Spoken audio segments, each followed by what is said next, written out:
Avui ens tornem a trobar per recordar les persones que injustament van ser condemnades fa 4 mesos i tots els empresonats, empresonades i les exiliades i els exiliats. Però avui ens deixarem estar de manifestos i de declaracions i ens limitarem a recordar tossudament, com cada mes, tots els empresonats i empresonades injustament, les preses i els presos polítics i els exiliats y las exiliadas. Ante la situación tan premiante que nos están colocando con las finanzas, Fred Junqueras tiene una alcancija en el merchandise y bueno, y cada vez que montamos el merchandise ponemos la alcancija, la hucha. Hoy, todos los que podamos, ingresaremos en la hucha todo lo que podamos y de esta fecha y este acto lo vamos a entregar a la Caja de Solidaridad. Charles Andrew Pittman, Estats Units, 119 dies. Sharaf El-Lawi, Marroc, 121 dies. Ibrahim Afgan, Marroc, 120 dies.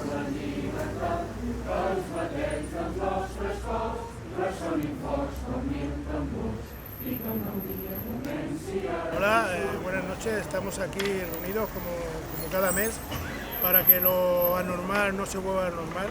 Estamos reunidos por la libertad de los presos y de nuestros exiliados y de nuestro Oriol Junqueras, porque somos los Fred Junqueras y no pararemos. Y como bien veis en el cartel, amnistía y solidaridad, que es lo que tiene el pueblo catalán para todos los presos, para todos los exiliados. El único que puedo decir es visca Catalunya i visca la terra.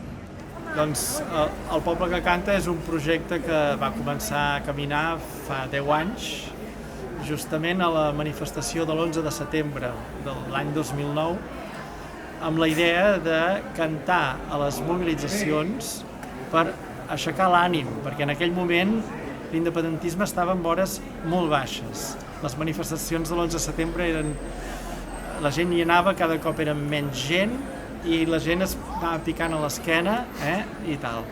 Llavors, aquesta va ser la idea de començar a cantar a les manifestacions per canviar l'estat d'ànim. Va coincidir que aquell any, al cap de 2 dies d'haver començat a cantar, l'11 de setembre, el dia 13 de setembre es va produir el referèndum d'Arenys de Munt, el referèndum per la independència, i allò ens va canviar la història. I va ser la gran guspira que va generar tot el procés que coneixem ara i que està en una fase de encara culminar-lo, però ja jo penso que hi hem d'arribar aviat.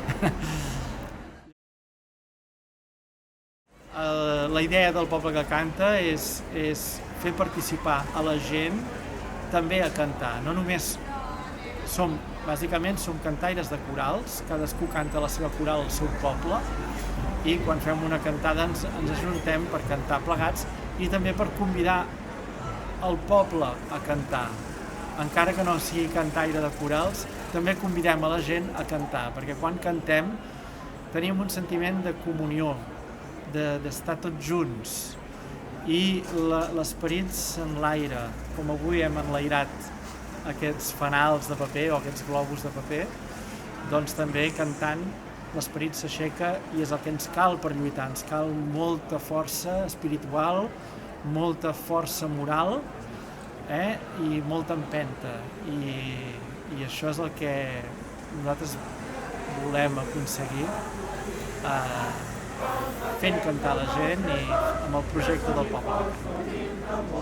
I que el nom i la ponència ara quan surti el sol.